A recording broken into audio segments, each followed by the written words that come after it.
안녕하세요. 주간브리핑 하이파이브의 김민지입니다. 먼저 첫 번째 소식입니다.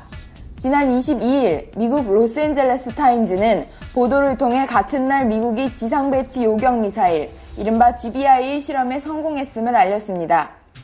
GBI는 미국의 지상 기반 미사일 방어 시스템인 GMD의 핵심으로 이 실험 전까지는 16번의 실험 발사 가운데 절반이 실패했다는 사실도 빼놓지 않고 설명했는데요. 또한 신문은 MD 시스템을 얘기하며 문제가 많은이라는 수식어를 붙이기도 했습니다. 그러나 신문은 한편 GMD의 실효성이 과대평가되고 있는 상황에서 의회 찬성파는 이를 확장하려는 시도를 하고 있다고 전했습니다. 이런 가운데 미사일 방어 예산 증액을 위한 로비단체의 설립자 리키 앨리스는 당일의 실험이 GMD의 미래, 투자와 리더십을 증명할 것이라고 말했는데요. 그러나 반대로 민주당 소속 로레타 산체스 하원 의원은 다른 모든 국방 예산이 삭감되는 상황에서 이번 실험이 GMD 예산을 확대할 어떤 정당성도 주지 않는다고 강조했습니다. 좌상엽 폐절제술을 시행하였습니다.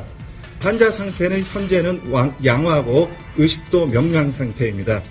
지난 21일 저녁 22사단 관할 GOP 초소에서 임모 병장이 동료들을 향해 수류탄을 던지고 총기를 난사해 10명이 숨지거나 다쳤습니다.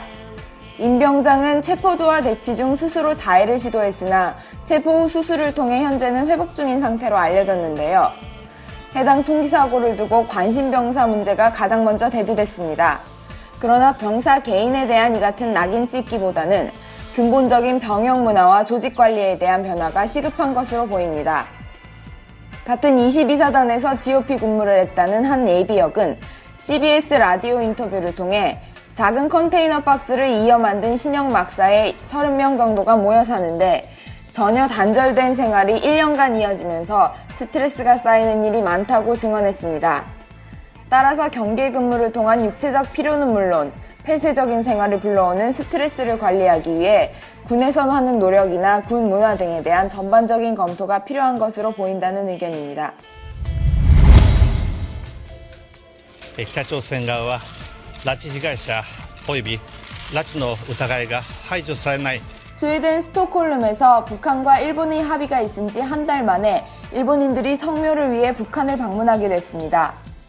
2차 세계대전 당시 북한에서 숨진 일본인들의 유족 9명이 이달 26일 북한을 방문할 예정인데요. 이들은 다음 달 3일까지 평양과 함경도 등에서 성묘하고 다음 달 중순 일본에서 방북 보고회를 열 계획입니다.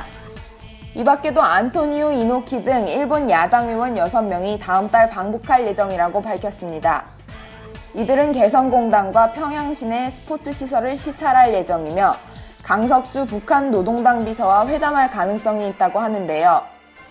북일 합의 이후 양국은 납북 일본인 제조사와 제재 해제 등에 합의하는 등 관계 개선을 위한 움직임의 속도를 내왔기에 이 같은 방북이 양국 관계에 미칠 영향이 주목되고 있습니다. We're investing in the shared capabilities and technologies and missile defenses that allow our forces to operate and succeed together. 지난 18일 미국 우드로 윌슨 센터에서 열린 한미 동맹의 위협 요인 평가 세미나에서 다니엘 러셀 미국 국무부 동아태 차관보는 한미 양국은 안보 위협에 대처하기 위해 준비태세와 상호 운용성을 높이고자 지속적으로 협력하고 있다고 말했습니다.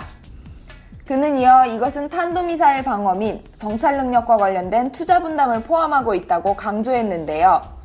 미 국무부 고위 당국자가 한미 간 MD 투자 분담을 공개적으로 거론한 것은 이례적으로 한국을 MD 체제에 편입시키려는 압박 수위를 높이고 있는 움직임과 맞물려 주목됩니다.